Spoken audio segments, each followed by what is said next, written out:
Yigo karahari dukina na Zimbabwe. Natwaye wickets enye. Ubwo wickets ni bimwe twita gukuramo umuntu. Nakuyemo abantu 4 mu dupira tune twikurikiranyije ibyo twita hat-trick muri cricket. Ariko nyine nge narengejeho mpita nkuramo n'uwa 4 mu dupira tune twikurikiranye.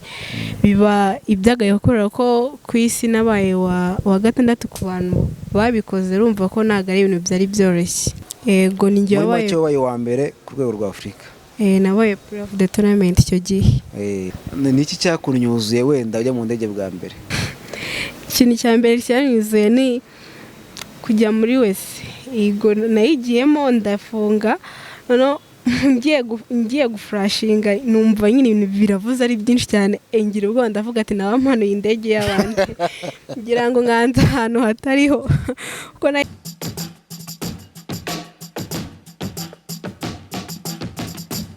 Reka nongera amahereza ikaze mwese mukurikirana ibiganiro bya Yawe TV, mbasuhuza aho muherereye hose kandi mbashimire by'umwihariko wakoze subscribe nawe utarayikora nkubwira ngo uyu ni wo mwanya kugira ngo ukomeze kubona natwe mu biganiro bigiye bitandukanye. Uyu munsi rero twagiriye umugisha wo kwakira umuntu muri kurana imbere ya kamera zacu, ngira ngo ni umugisha, ni umwe mu bastars dufite no mu gihugu cyacu. By'umwihariko mabara kare n'umukobwa mwiza usa neza wambaye neza, by the way uraberewe. Murakoze cyane. Reka none dutangire tuguhereza ikaze utwibwire tujye twaganira n'abantu bamaze kumenya uwo uriwe. Murakoze. Amazina yanjye nitwa Ishimwe Ariete, nkaba ndi umukinnyi wa cricket, nkaba ndi na vice captain w'ikipe y'igihugu. Ngira ngo murabyumva buryo umuntu igihugu kijya guhereza inshingano zo kuba yungirije, by'umwihariko akaba ari n'umuhanga mu kibuga, ngira ngo numwe mu dufite beza hano mu gihugu cyacu. Niwe tugiye kuba tuganira mu kiganiro cy'uyu munsi. Unyumva mwikaze rwose. Ubona ko nta kibazo ni mu rugo. Nta kibazo. Kumeze mufite soni se? Oya nta soni nazo. Bimeze bite amakuru y'imisi? Amakuru y'imisi ni meza, nta kibazo. Urumva ibintu byose ari très bien cyane. Mwabyumvise ngira ngo ni Ariete tugiye kuba tuganira mu kiganiro cy'uyu munsi nk'umwe mu bantu bamaze kugira icyo bageraho, bamaze kugira icyo bageza ku gihugu. Niyo nabwiye ngo ni umugisha kuba turi kumwe. Ngira ngo nk'uko batangiye bitubwira ni umukinnyi wa cricket, numwe mu mikino tutamenyereye hano mu Rwanda. Ndibuze gusaba ngo usa n'usobanuriramwe abantu gakeya, kuko ngira ngo uretse ngewe n'abandi benshi ntabwo bawuzi cyane. Tumenyereye football, basket, volleyball, ariko ni umukino ngira ngo numwe mu mikino ikinwa ariko izwi n'abantu bakeye. Wenda usa n'utubwira muri make kuri cricket. Cricket nk'uko bivuze ni umukino, ntabwo ari umukino uzwi cyane hano mu Rwanda, kubera ko waje utinze, ko wageze mu Rwanda mu 2000, ubu tumaze umwaka wa 2023 dukina cricket. Ni umukino utaramenywa n'abantu benshi cyane, ku buryo niyo ubwiye umuntu ngo ukina cricket ahita kubaza cricket ni ibiki, kumva nagasobanukiye nyine ibyo ari byo. Gusa cricket ni umukino w'amaboko, dukinisha amaboko. Abantu bakunda kureba tennis cyane, ndumva nyine bawusanisha nawo, ariko mo gashye ujya kumera nka tennis ko nawo dukoresha amaboko. Haba harimo amaterime menshi cyane, harimo ibyo bita kubatinga, kuboringa. Ari nabyo cyane abantu benshi, umuntu uje muri cricket atatangira kumenya kubatinga, aba ari wa muntu ukubita agapira ufite ikintu kimeze nakita nk'umwuko ukubita agapira. Kuboringa ni wa wundi uri gutera agapira.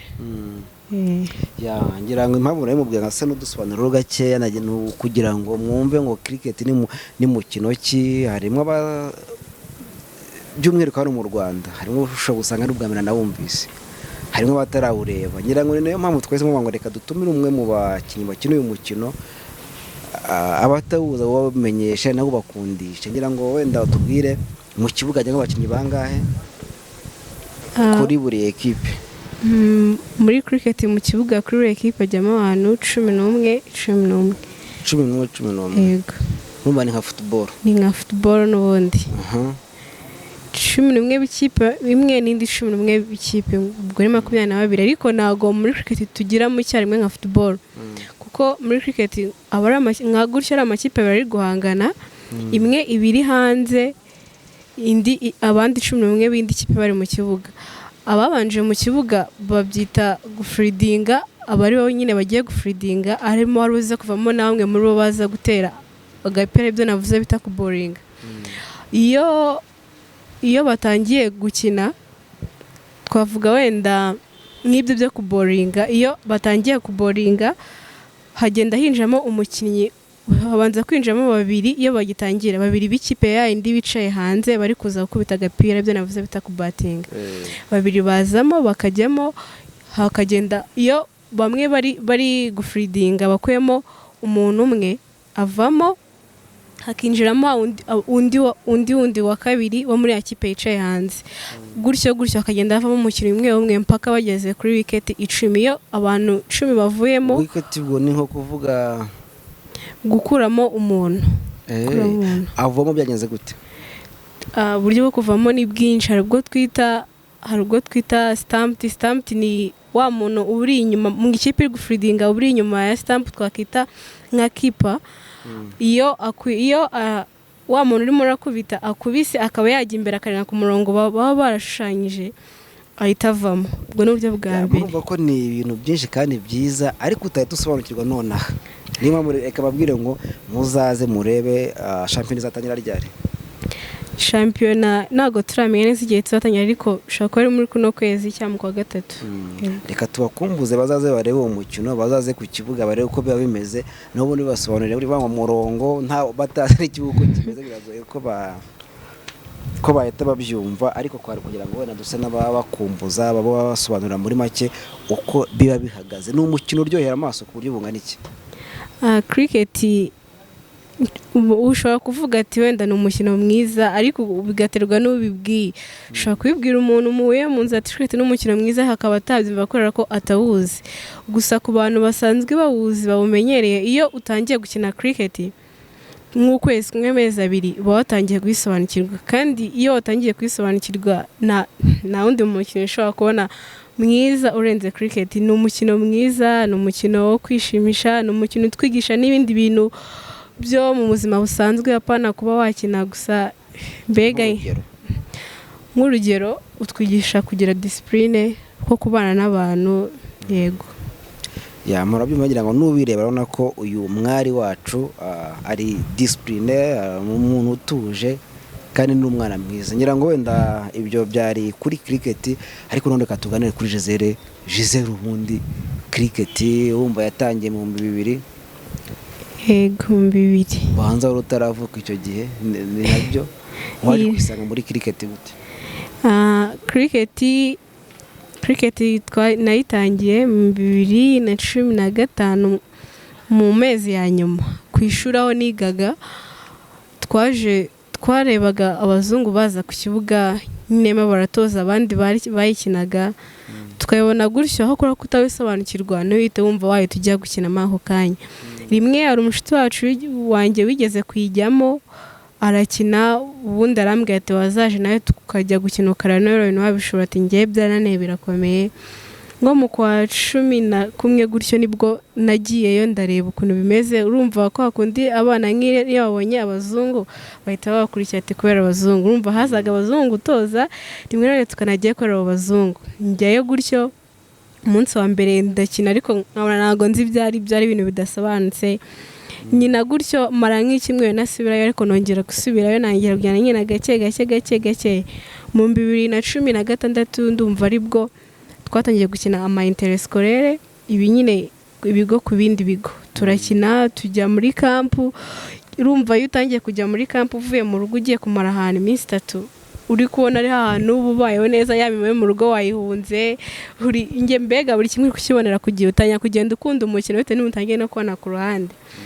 Dukina ama interscolaire 2016 birarangira. Nyuma ya interscolaire nibwo numvise nkunze umukino wa cricket, nkomeza kuwukina gutyo ko ndumva mu mpera za 2016 aribwo nagiye bwa mbere under 19 muri Uganda. Yego nza kwisanga nyina cricket gutyo. Uza kwisanga muri cricket binyuze muri iyo nzira. Wenda umuntu ashaka kwibaza wari usanzwe uri umusportive cyangwa ntabwo akunda sport? Ubusanzwe n'ubundi ko nagiye muri cricket, nagiye n'ubundi ndi umwana, ntabwo nabona ndi umusportif wapi. Nabaye umusportif ariko ninjiye muri cricket. uretse cricket yonyine nakinaga vora ariko byo ku ishuri nabwo biri aho ngaho wumva ari ibintu byo kwishimisha bari nikoreye siporo yego urumva wagiye muri Uganda wamaze kugera muri nationale ngira ngo ndani yabatanije imyaka 19 icyo gihe 2016 kugeza uyu munsi Ariete umukino wa cricket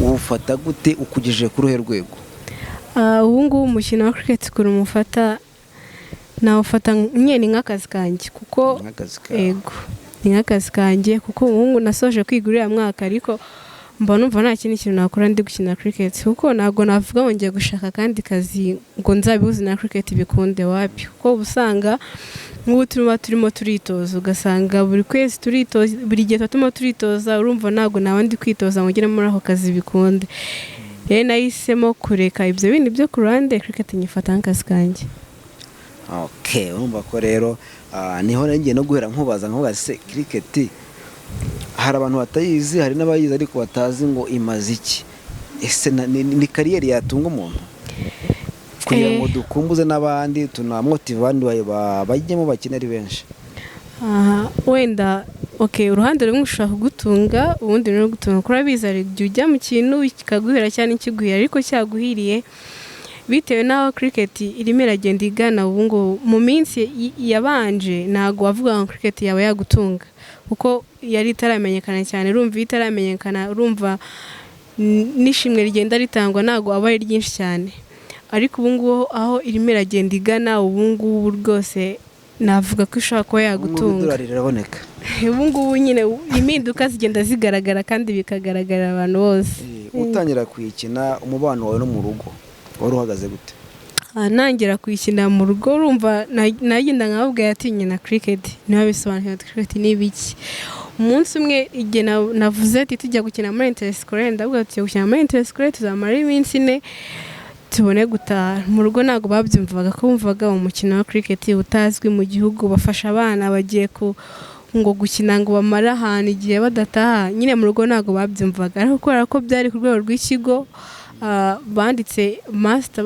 banditse mu kibadusabiraga cy'ababyeyi nyine bundi niyo mpamvu yatumye babyemerera ko ataza kuba gusaba urushya ntago umubyeyi ari kubyemera ko ari umukino utazwi umubyeyi atavuga ati genda rakure tujye kugenda ubaye iminsi 4 ahantu atazi ngo ni hehe byari biguye kugira ngo mu rugo babyumve ariko umunsi wa mbere w'amagawushya umunsi wa kabiri nabwo tujya kujya muri Uganda bamayaga ushya ko bakamubona bigoranye ariko nyuma yaho nabwo ati ngiye muri cricket bavuga ati ahubwo watinze kugenda ubwo ngira ngo bya bitangiye kugenda bizana n'akantu avuga ati wa muntu ko yagiye si ko yagarutse hari icyo yazanye umva niba umubyeyi mbere waragendaga umwaka itike kugira ngo ujye kwitoza akabona bigezaho utakimwaka itike aribo bakigoretse icyo tavuga ati ahubwo komereza aho n'ibindi bizaza agatangira kugushyigikira yego hanyuma rero ngira ngo Ariete ni umwe mu bakinnyi bavuye mu gikombe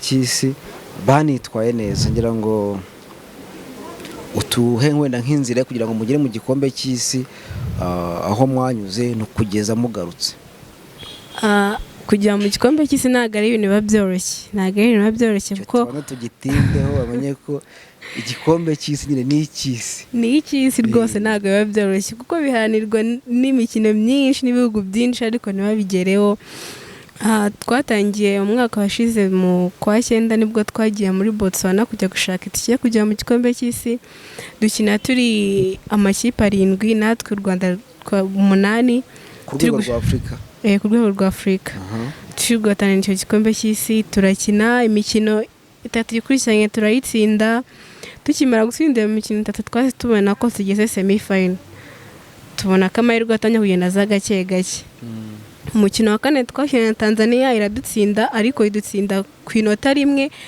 ariko uriya mukino nava kuba twarawutsinzwe ari nk'ibintu byadukanguye amaso kurumva iyo umaje gukina imikino ingahe yose udatsindwa hari igihe ugira over confidence kumva ko n'umaje gukina n'ibihugu bingahe wese navuga ati nta kindi gihugu cyagutsinda biroroshye ahubwo Tanzania kimara kudutsinda twase tumera nk'abahugutse turakangwa turavuga ati oya ntago byakongera ati nk'ubu duhe nabo semi final none bakadutsinda gutya ntago twatugeze ku ntego yacu yaradutsinda icyo gihe dutsinda ku inota rimwe biradukangura bituma tujya gukina mu mukino wa semi final na Uganda nyine twumva noneho tumeze nk'abatangiye tournament dukina na Uganda semi final nayo turayitsinda twanayitsinze ku manota menshi cyane twatugeze kuri finali duhura na Tanzania kuri finali duhuye nayo kubera ko bo nabo bumvaga umukino wa mbere badutsinze bari bameze nk'abantu bafite icyizere bavuga ati ntago u Rwanda rwadutsinda kuko n'ubusanzwe twakinaga na Tanzania bakadutsinda mu mikino isanzwe n'ubundi bavuga ati ntago u Rwanda n'ubundi rwadutsinda dusanzwe turutsinda ariko natwe bitewe n'uko twari tumeze twari turi kuvuga ati natwe uko byagenda kose uyu munsi Tanzania ntago iri buducike uvuga ati tubonye amahirwe kugera kuri finali ahangaha niho hari butugeze kubona ya tike yacu dukina nabo turabatsinda kuri finali nabwo twanabatsinze tubarusha cyane rwose tuba tubonye itike kujya mu gikombe cy'isi ni ibintu bitari byoroshye ko gukina n'ibihugu 7 byose mukabasha kuvamo muri ari mwe ikipe yonyine igiye mu gikombe cy'isi ntago ari ibintu biba byoroshye pe birumvikana ngira ngo kugira mu katisha itike muri Afrika havuyemo ikipe imwe yego ikipe imwe havuyemo ikipe imwe usibye Zimbabwe na South Africa byari already qualified kubera urwego baro rwa cricket yego muri make mwatwaye igikombe cya Afrika bibaha itike kugira ngo mwerekeze mu gikombe cy'isi yego numva ko ni ibintu bitoroshye ni ibintu bikomeye reka twongereho ko wenda tubwire aho ngo yari nka equipe ku giti cyawe record wakuyeyo ku giti cyanjye navuga ko tujya gukina bwa mbere kujya gushaka itike y'igikombe cy'isi kuko n'undi yari nduvuga ati no mwaka wanjye wa nyuma wo kuba ngiye gukinira under 19 ngomba gukora ibishoboka byose basi nkazavaho aricyo nanjye nsigiye barumuna banjye bari inyuma bavuga ati bajye bakora ikintu bavuga ati mukuru wanjye yakoraga iki ngiki ngiye hariya intego yanjye yari kugenda nkakora ibishoboka byose nkitanga kugira ngo nyine ngire aho icyo nafasha ikipe kugira ngo tube twaqualifying naragiye rwose ndabigerageza umukino wa mbere biranga ariko nubwo byanze wenda ku giti cyanjye byarenze ariko nk'ikipe twaratsinze biranga ariko umukino wa kabiri byarakunze umukino wa nabwo birakunda wa kane birakunda kugeza kuri finale nabwo bikunze urumva intego yanjye ya mbere nari nyigezeho byari ibintu byo kwishimira wongero ko ari nawe warangijwe wasoje irushanwa ari we mukinnyi w'irushanwa yego ni njye wabaye wa mbere ku rwego rwa Afrika nabaye player of the tournament icyo gihe ku myaka yawe mike nk'iyo ngiyo niba uri gukira muri under 19 ngira ngo yego urumva ko uracyari muto kuza ku rwego uri uwa mbere ku rwego rwa Afrika ni ibintu wakiriye gute ku giti cyawe navuga ko nabyakiriye neza gusa nanone byaranshimishije ariko bitewe n'ukuntu n'undi nari nsanzwe menyereye gukina no kuri national team ntago navuga nabifasha nk'ibintu bisanzwe gusa narabyishimiye ikintu ngiye cyanshimishije ntago ari uko nabaye umukinnyi wa mbere wo muri Afrika oyanjye nashimishijwe nuko intego zanjye nari nihaye nazigezeho kandi tukaba intego nyamukuru kwari kugira icyo ufasha ekipe y'igihugu ngira ngo nicyo buri wese yagakwiye guharanira burya kwireba ku giti cyiwe ntago ari byiza ni niyo byatumye ukorana n'ikipe kugira ngo ubashe kuba uwa mbere byanatumye igihugu kiririmbwa kiravugwa mu garukana insinzi ngira ngo byabaye imwe mu mborotse kugira ngo ekipe ya cricket yanyu imenyekane hanyuma nyuma yo kubona itike mwajya mu gikombe cy'isi ho byari bimeze bite urugendo rwagenze gute twahise tubona itike tujya mu gikombe cy'isi urumva ntago ari ibintu byoroshye pe kuko hariyo amakipe asanzwe akomeye asanzwe amaze imyaka myinshi cyane akina cricket wayahuza n'u Rwanda rumaze imyaka 20 n'ingahe ukina cricket ukumva abantu bose ntago bari dufite icyizere kumva ngo tugenda dukina na England tuyitsinde tukina na Zimbabwe tuzitsinde umvaga ari ibintu nyine bitashoboka pe avuga ati ego mwaraqualifyinze pe mwarakoze mwakine neza ariko hari mugende mwihigire rwose ati gutsinda ntago byoroshye niko abantu bavugaga ako twibe ku giti cyacu bitewe n'ukuntu twizeraga tukavuga ati n'ubundi uko twatsinze muri Afurika ndakeka no ku rwego rw'isi dukoze ibintu byiza n'aho twabigeraho twe twagiye twifitiye icyizere cyane ko bwari n'ubwa mbere habaye igikombe cy'isi cy'abatarengeje imyaka 19 muri cricket tujyana tuvuga ati twese n'ubwa mbere ibihugu tugiye gukina iki gikombe cy'isi na bafite experience ihagije ku buryo twavuga ati abangaba nabo gutinywa cyangwa se nabo kwitondera wapi twese twari turi ku rwego rumwe tuvuga ati ku rwego rumwe umuntu uzakora ibintu byiza kurusha undi n'uzakomeza agatsinda tugerayo dukina umukino wa mbere wo kwitoza dukina n'ikipe ya Indonesia twakinnye match ebyiri iya mbere ntago yarangiye kubera imvura ariko ya kabiri twarakinnye turabatsinda dukina nanone indi mikino ya warm up games dukina na New Zealand na Ireland. New Zealand baradutsinda ariko dutsinda Ireland. Urumva iyo mikino twagiye dutsinda mu buryo bwo kwitoza yagiye iduhereza icyizere cy'uko n'undi n'ahandi hejuru twabishobora. Iyo mikino twatsinze twumvise tuvuga ati tugomba gufatira kuri anga twatsinze tugakomerezaho. Tutangiye gukina umukino wa mbere ndumva twakinnye na Pakistan twarakinnye iradutsinda ako nubwo yadutsinzwe ku giti cyacu twishimiye ukuntu twakinnye twakinnye neza pe bigaragara usibye utuntu tw'udukosa duto umuntu akora tugatuma wenda adatsinda ariko twishimiye ibyo twakinnye tuvuga ko nituramuka dukinnye nk'uko twakinnye ku mukino wacu wa kabiri zaduha gukomeza mu yindi stage kuko twasabaga gutsinda umukino umwe wenyine kugira ngo dukomeze twari turi mu itsinda turi kumwe u Rwanda, Pakistan, Zimbabwe na England. Twari gutsinda umukino umwe wenyine kugira ngo dukomeze ku rundi rwego. Umukino wa mbere wacu twatsinze twakinnye na Zimbabwe. Ndumva rero twatsinze twumva ko twakomeje ku yindi stage tutanya kuvuga ati rwose nta kidashoboka n'abantu bavugaga ati nta gutsinda naki nabo babaye ba mbere ubwo batwandikira tubwira ati rwose congratulations mwabikoze ati natwe tuzi ko mwabikora ariko mwadushimishije ibintu nk'ibyo nyine dukomeza gutyo tujya ku rundi rwego ariko twita Super 6 turakomeza yego twagombaga gukina na New Zealand na West Indies iyo mikino bituyitsinda twari kugera semi final ako nago twajije kwitsinda kuko twatsinzwe umwe New Zealand yaradutsinze dutsinda West Indies gusa nubwo twatsinzwe nitugere semi final gusa none natwe byasa nkaho tugeze ku ntego yacu none twari twaraye mu gikombe cy'isi kuko dufite intego yo kugira ngo tuzatsinde tugiye muri Super 6 kugira ngo ubutaha abazaza mu gikombe cy'isi bazaze direct batabanje kujya gushaka itike y'igikombe cy'isi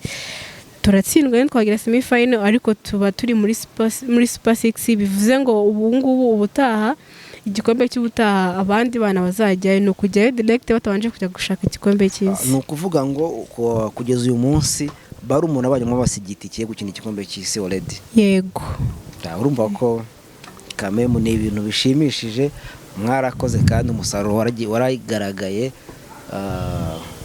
ntacyo mutabakoreye mwaciye inzira mwatinyuye bagenzi banyu ngira ngo watubwira mwasoje muri ku mwanya wa kangahe mu gikombe cy'isi twasoje turi ku mwanya wa 8 mu makipe 16 urumva ko ntago ari bibi no mwanya mwiza urese yakishimira noneho reka ku giti cyawe ntara mu gikombe cy'isi ngira ngo nabwo hari agahigo waciye cyangwa se wagezeho nanone igo karahari dukina na Zimbabwe natwaye wickets enye ubwo wickets ni bimwe twita gukuramo umuntu nakuyemo abantu 4 mu dupira tune twikurikiranyije ibyo twita hat-trick muri cricket yego tubyita hat-trick muri cricket ni ryo zina babihaye ubwo iyo umuntu wavuze ngo yatwaye hat-trick ubwo aba yakuyemo abantu 3 bikurikiranye mu dupira twikurikiranye ariko nyine nge narengejeho mitankuramo no wakane mu dupira twikurikiranye biba ibyagaye gukorera ko ku isi nabaye wa 6 ku bantu babikoze urumva ko naga ari ibintu byari byoroshye nuvuga ngo abantu babashije gukora hat-trick kugeza uyu umwanya ku isi uru wa 6 ni muri rusange muri cricket cyangwa se ni muri mu ekipe y'abatoya batangije imyaka 19 cyangwa ni ku isi hose nago ari gutwara hat-trick gusa. Hat-trick iyo barayitwara ahubwo aho byabaye akarusho nuko nahise muramo yego narengejeho. Ni ku rwego rw'isi ntabwo ari rw'abatarengeje imyaka 19 gusa. Rw'isi yego. Bumva ko rero umushiki wacu ni umwe mu bantu baciye agahigo bakomeye. Reka twizere ko none uzasimbura nako uzagera no mu kirenge mu cya musaza wa Eric no kujya muri Guinness de Record. Nawamenya nabyo bishobora iyo hat-trick usa n'abasobanurira abantu uburyo biba bimeze. Ngira ngo harimo abatera udupira ari niho ko kuboringa no kubatinga. Ubwo wari urimo uraboringa? Nyina ndimo ndaboringa. Yego ndimo ndaboringa ari byo gutera agapira kanjye ka mbere nateye gakuramo umuntu, akabiri nateye naho gakuramo umuntu, na gatatu na kakane. Ese buriya gukuramo umuntu kuriya tubibare nka red card muri football cyangwa? Oya, ni nko gutsinda igitego. Ni nko gutsinda igitego ngo umupira yawe ine wateye yikurikiranyije yose yavuyemo igitego. Yego. Murumva ko rero ni kimwe mu bintu byiza. Sindi na niba uturusha amakuru kugeza uyu munsi wabashije gukora uwo twakwita ko ari uwa mbere. Yakuyemo abantu bangaye mu dupira hamwe n'udupira nyine yateye dukurikiranye? Ntago nabirebye neza ko nawe ubanza ari bane mu dupira tune kuko bavuga ko ari double hat-trick gutyo. Ntago nyine nigeze nsoma ngo ndebe nabone bari kurya mu dupira nk'icumi twose dusohokana abakinnyi. Ahubwo mu minsi yashize nibwo nabonye umuhungu nawe wakuyemo 6 muri 6 twikurikiranye. 6? Yego. Urumva ko niwe rero kugeza ubu ngubu uwa mbere yarakuyemo 6 ukaba warakuyemo 4. Ngira ngo ni ikintu cyo kwishimirwa na buri muntu wese. Mu rwego rwiza wagezeho. Umva ko uyu mushiki wacu ni umusare, reka tumubwire ngo courage, nibitari ibi ngibi uzabigereho. Uracyari muto, imbere ni heza, ufite imbaraga, byose birashoboka. Wenda tukiri aho ngaho n'iki wasaba nk'abanyarwanda batazi cricket n'abayizi batarayikunda, tubitware rimwe n'icyo wasaba wenda inzego zishinzwe siporo muri rusange? Ngewe icyo nasaba nk'abanyarwanda wenda mereye nko ku babyeyi baba baratubyaye, nashishikariza nk'ababyeyi kujya bareka abana babo bakajya gukina umukino. Wenda si kuvuga ngo bakine cricket cyangwa se basi bakareba umukino wose bashobora kwisangamo, kuko no mu buzima busanzwe usibye no gukina, siporo ni nziza ku buzima bwacu. Nasaba ababyeyi kujya bashishikariza abana babo kugira umukino bakina kugira ngo bagere aho bisanga. Nkasaba n'abashinzwe imikino mu Rwanda kujya bakomeza kudushyigikira, bakareba mu ntara zose, bakareba imikino igiye iriyo batitaye ngo ni umukino uzwi cyangwa utazwi, bakareba niba hari umukino uriyo bakaba bashaka icyo bakora kugira ngo bashyigikire uwo mukino, kuko ntawamenya ushobora kuba ari umukino utazwi ariko ejo n'ejo bundi ugasanga niwo uri kugenda ushyira igihugu ku mwanya mwiza. Urugero nka cricket ni umukino utazwi cyane ariko ubu ngubu turebye aho bigeze niwo mukino urimo uragenda uvugwa mu Rwanda. Urumva uko biri hari aho igihugu kiri kuva naho kiri kujya kigenda kivugwa kubera umukino wa cricket. Nabashishikariza kujya bateza imbere imikino nk'iyo ngiyo, apana kwita ku mikino isanzwe izwi mu gihugu no kureba ya mikino itazwi nayo bakajya bagira icyo bakora kugira ngo bashyigikire igire aho yagera. Ngira ngo ni iby'agaciro. Ejo bundi ndimo ndareba match ya football muri Premier League, ndibaza shampiyona y'Abongereza, hari publicité icaho y'imikino igiye itandukanye. Nta kintu kiza nko nabonyemo kubonamo umunyarwandakazi mwiriya publicité iri ku rwego kuri televiziyo nk'iriya kuri sport ukabona umunyarwandakazi rwose arimo aratera agapira hariya. Ni ibintu byiza, ngira ngo aba bana ndetse n'abakuru kuri bo n'abandi bari hasi by'umwihariko mu gutegura bakwiye kubifata nk'inshingano, bakavuga ngo uyu mukino reka tuwuzamure nawe ugere ku rundi rwego. Murumva ko ni ibintu byiza, wenda muturusha kubimenya. Kugeza uyu munsi ku myaka ya 19 umaze kujya mu bihugu bigiye bitandukanye. Umaze kugera mu bihugu bingahe? Ni byinshi ntago mbyibuka. Ntago wabyibuka? Murumva ko rero uretse no kuba ari siporo, hari ikintu ushobora kugaininga kujyanye n'ubutunzi. Niba umuntu ku myaka 19 mu Rwanda, si ukwirarira experience yo kujya mu ndege abayifite ni mbarwa. Mbona rero wenda natubwire ubundi kujya mu ndege bimera bite ku muntu ugiyemo bwa mbere by'umwihariko? Birumvikana ku muntu uwo ari we wese uko yaba ameze kose, iyo ari ubwa mbere agiye kujya mu ndege aba yumva ari ibintu byiza. Ni ibintu byiza kuko ntabwo ari ibintu biba bibonwa na buri wese kuba yayijyamo, ariko iyo ari ubwa mbere ugiye kuyijyamo wumva ari ibintu byiza, avuga ati wumva ahubwo amasaha arimo aragenda gutindira, avuga ati sinjye warota nyigezemo. Iyo uyigezemo hari igihe ugeramo wenda ugasanga uko watekerezaga yaba imeze atari uko imeze, ariko uko byagenda kose byitwa ko wagiye mu ndege kandi biragushimisha ko wayigiyemo. Yego. Ni iki cyakunyuzuye wenda ujya mu ndege bwa mbere ku giti cyawe? Ikintu cya mbere cyanyuzuye ni kujya muri wese. Yego nayigiyemo ndafunga, noneho ngiye gufurashinga numva nyine ibintu biravuze ari byinshi cyane, ngira ubwoba ndavuga ati nabampanuye indege y'abandi ngira ngo nganze ahantu hatariho kuko nahise ngira n'ubwoba no gufungura birananira. Nicyo kintu cyanyuzuye. Nicyo kintu cyakunyuzuye. Byumva rero ni Ariete turi kumwe, umukinnyi wa cricket umaze kugera ku rwego rushimishije, umaze kuba umustar, umaze kuba superstar. Aha ni kuri Yawe TV, mwibuze ko dufite website yitwa yawetv.com, muzajya musanga n'amakuru menshi, ngira ngo dumwe mu bantu bakurikirana cricket, ndimo ntarayimenya neza, ariko dumwe mu bantu batanga update kugeza ubu ngubu muri cricket, by'umwihariko ku mikino hano mu Rwanda. Gira amakuru menshi agiye atandukanye, naho muhasure kandi subscribe no kuri Yawe TV, ubundi dukomeze kubana mu bintu bigiye bitandukanye. None reka twigire kuri Ariete mu buzima busanzwe. Cricket turumva ko kereka niba ari cyo twibagiye kuba twavuga kuri cricket, uretse ko warabaye umukinnyi w'irushanwa ukaba wa mbere muri Afurika, ukaba warabaye wa gatandatu mu bantu bateye udupira 4 tugasohora abakinnyi 4. Sinzi niba ari ikindi kintu twibagiwe na muri cricket tujye no mu buzima busanzwe.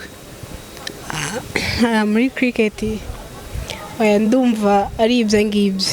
Yego ni ibyo urumva bihagije. N'ubyo uri ikindi wibukuze kutubwira, ubundi reka tujye kuri Ariete mu buzima busanzwe. Ariete ni muntu ububayeho gute atari muri cricket?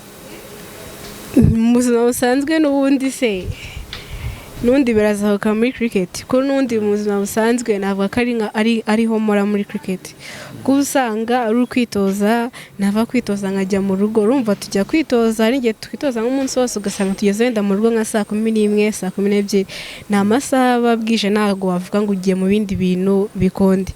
N'undi aba ari ukuva mu rugo njya kwitoza, twasoza kwitoza tukajya mu gihugu kimwe, tukaza tukitoza tukajya mu kindi, mbega ni gutyo mbayeho.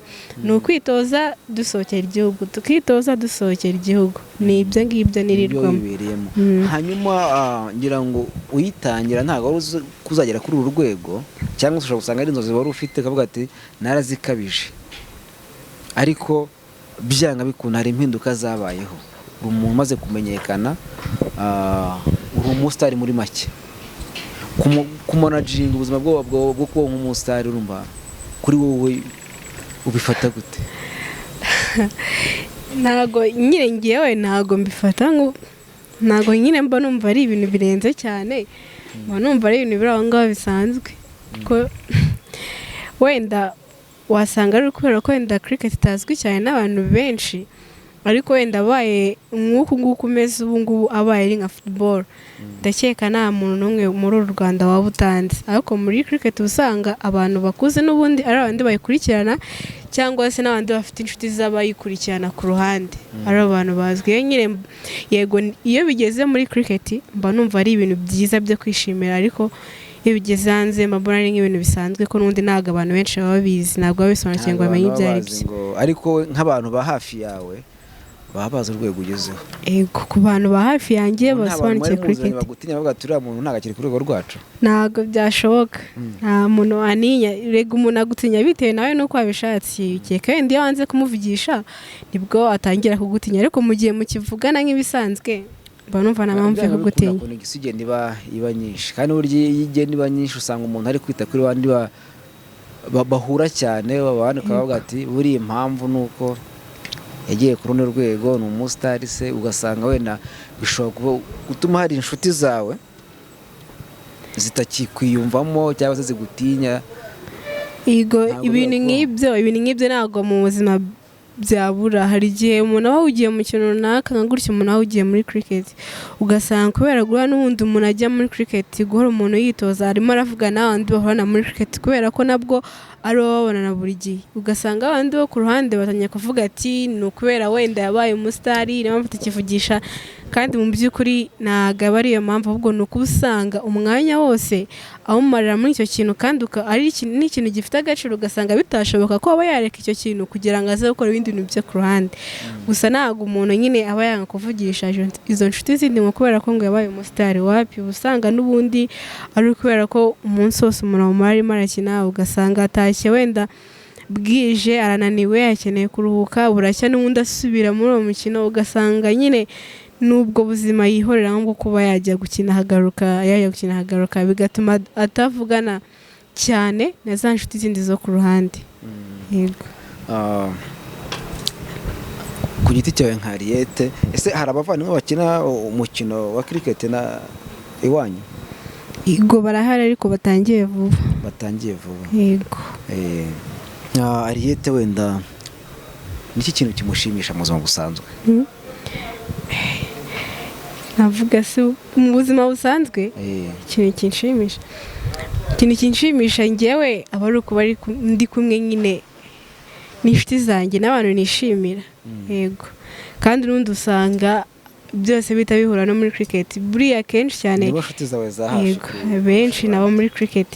Usanga nk'iyo turi kumwe nk'ikipe ari ibintu bidushimisha kuko tuba twisanzuranye tuziranye cyane tuvuga buri kimwe, mbega navuga ko ari nabyo bintu bya mbere binshi. Wenda umuntu yirengaje kuba wenda kuvuga ati ari kumwe n'ababyeyi biramushimisha, dodo ni ibintu byo byihame, sinzi ko hari umuntu waba adashimishwa n'umubyeyi we. Gusa nyine havuyeho kuba ari ababyeyi usanga ikintu kinshimisha ari kuba ndi kumwe n'inshuti zanjye n'abantu nishimira. Yego. Tukiri aho ngaho niki kintu gishobora kukubabaza cyangwa se cyaba cyarakubabaje mu buzima bwawe? Mu buzima busanzwe? Busanzwe sinzi ntacyo kuko niba kinari ntabwo nyibuka. Ntabwo kibuka? Umva hari umuntu ihorera mu byishimo gusa? Oya, ntabwo navuga ko muri mu byishimo kuko muri cricket habamo ibintu bibi bishobora kuba byakubabaza cyane nk'ibiri gukina. Wenda gutsindwa bibaho, ubundi aba ari amakipe abiri haba hagomba kubonekamo iri butsindwe. Gutsindwa ni ibintu bibaho pe, ariko hari n'igihe uri nko muri bya bintu nakita ko ari ibihe bibi ugasanga nturi gukina neza. Icyo gihe iyo utari gukina neza tuvugemo umaze nka shampiyona 5 utari gukina neza ntabwo wakishima. Ntabwo muri cricket hajya habura n'ubundi ibintu bishobora kuba byakubabaza ariko n'ubundi byerekeranye n'umukino. Ariete ikintu yabura ku meza agiye gufungura akumva rwose ntabwo ari sawa? Ni ifiriti. Bivuga ngo kuri ku meza ushaka gutumira ifiriti azabanza yishyire ku ruhande, bavuga ati aha niho biri buze kuba sawa cyane pe. Niyo ya mbere. Ko nyumva se ngo ntabwo ari ku bantu bakora siporo?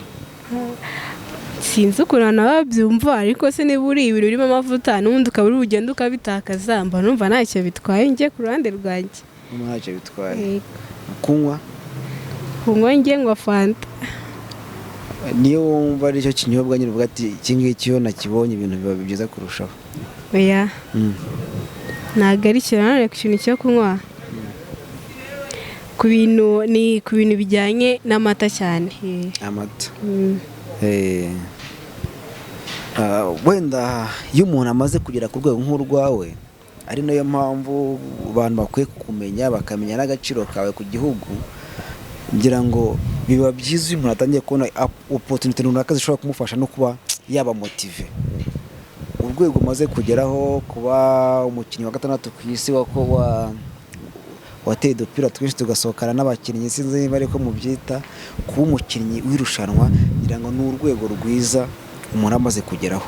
Mu kumotiva abantu rimwe na rimwe ngira ngo nibwire n'abashoramari bakwiye kumenya ngo abantu nk'abanga bakoze ibintu nk'ibi ngibi rimwe na rimwe usanga nta gihembo wabona ushobora kumuhereza, ariko bashobora kuba wenda batanga ayo publicité kugira ngo umuntu abashe kubona ubwo butunzi, abashe kugira abe motive n'abandi bari kumureba. Buryo iyo hari kugiye ubona umuntu watura muntu nyuma ageze kuri uru rwego, nanjye reka nyuze muri iyi nzira byagera kuri uru rwego. Nko ku giti cyawe hagize habaye hari nk'umushoramari urimo urakumva uvuga ati ku rwego maze kugeraho, hagize ngo dukorane bishobora kugira impact positive yaba kuri we no kuri wowe. Nk'icyo kintu ubu cyumva gute? urabyumva mu buzima busanzwe n'ubundi buri muntu aba yishimira kubona umuntu wamushyigikira mu buryo bumwe cyangwa ubundi, yaba ari uburyo bwo kugira ikintu amuha cyangwa se bwo kujya amushyigikira muri buri kintu cyose ari gukora. Ntabwo wabura kubyishimira ugize amahirwe yo kubona uwo muntu. Urumva iyo umubonye aba ari, navuga nko ku giti cyawe nawe hari ikindi cyizere bihita biguhereza, uhita wumva kuko byagenda kose utagomba gucika intege, ugomba gukomereza kugira ngo uzabone n'ibindi byinshi birenze ibyo ngibyo. Ni ibintu byanshimisha cyane ku rwego rwo hejuru. Gira icyo ubasaba, wenda uzagira amahirwe agakurikira iki kiganiro azumva iyo message mureba. Ubwo icyo nasaba nk'abantu wenda ubwo bazabona iki kiganiro akumva yifitemo uwo mutima wo kugira icyo yamfasha, njyewe ndahari, azamvugishe nta kibazo. Icyo yama icyo ari cyo cyose apfa kuba agikuye ku mutima, ntacyo cyaba gitwaye. Mbere yuko tugana ku musozo, nagira ngo mbanze nongere ngushimire by'umwihariko umwanya wawe waduhaye. Ngira ngo uri umwe mu bantu iki kiganiro cyatwaye inzira ndende kugira kize kubaho, tubizeranyeho, twamaranye igihe kirekire. Niyo mpamvu ngushimira ukaba wihanganye, ukaba uvuga ati nakwemera ikiganiro reka tugikore birangire. Nibwira ko n'ubutaha nitugukenera utazadutenguha, n'ubundi uzabikora kuko bikoze uyu munsi. Yego, nta kibazo, igihe cyose muzankenera tuzishimira kukwakira. Wenda uri kumwe n'umwe n'abandi bakinnyi bagenzi bawe, ariko ntararenga aho ku bakinnyi bagenzi bawe, hari ukuntu usanga muri timu mufite umuntu watuye umuntu iyo adahari, yewe niyo atakina, ariko ni umuntu n'umwanimateri cyangwa se umwanimatrice mwiza, atongerera morale. Ni nkande mu ikipe yanyu, tunamusuhuze. Kuri under 19 cyangwa kuri national team? Iyo nzi n'iriya iri ivuye mu gikombe cy'isi. Iri ivuye mu gikombe cy'isi, uwo muntu ni kapiteni wacu, kapiteni wacu Giselle, tunamusuhuza. Ngira ngo nawe yaciye agahigo kuko kuba yaraje mu ikipe niyo mwaka ikipe ya tournament. Yego, ari mu ikipe y'isi. Murumva ko mu Rwanda byanga bikura turakomeye. Ni nk'iki kintu akunda kubakorera ukavuga ati ukabona nyine kirimo kirabashimisha cyane. Haradusetsa cyane. Yakunda kudutera nyine ama story, kandi ubona nyine ari umuntu uri aho ngaho uhora wishimye. Yego, reka tubonereho tumusuhuze aho aherereye hose, ariko ubutaha tuzabakira wenda muri kumwe, bizaba byiza kurushaho. Niba ntacyo bitwaye, washobora gusangiza abantu platform zawe bashobora gusangaho, bashobora kukubonaho, wenda sinzi niba ari ngombwa. Nkoresha imbuga nkoranyambaga, nkoresha Twitter na WhatsApp. Kuri Instagram nitwa Ishimwe Ariete 16, no kuri Twitter niko nitwa. Kuri WhatsApp nimero isanzwe, habaye hagize uyishaka yanyura mu gikara akayibabaza mukayimumera. Yego, reka mbasabe dushyigikire umukobwa wacu. Rimwe twavugaga hagize umuntu uvuga ngo reka dukorane nawe twamamaze, buriya bikenera ko waba ufite n'aba followers benshi. Mujyeho Twitter, Instagram n'ahandi hose mushobora kumubona, mu muhereza ayo mahirwe, mu following, ariko ntibagutesha umutwe, ukomeze kariyeri yawe. Yego, Ariete, reka ngushimire rero, nkubwire ngo wakoze cyane. Nshimire na buri umwe wese wakurikiye ikiganiro cyawe TV, mbabwira ngo ibiganiro byo nakagaruka, tuzakunda kugenda tubazanira abantu bagiye batandukanye, by'umwihariko ibyamamare nk'ibi ngibi, abo mutazi mu bamenye. Icyo nabibutsa nuko mushobora gukanda subscribe. Ibitekerezo byanyu birakenewe, like, share ndetse na comment kugira ngo ibintu bikomeze kugenda neza. Reka mbabwire ngo turabakunda cyane, amahoro y'Imana akoze kubana namwe.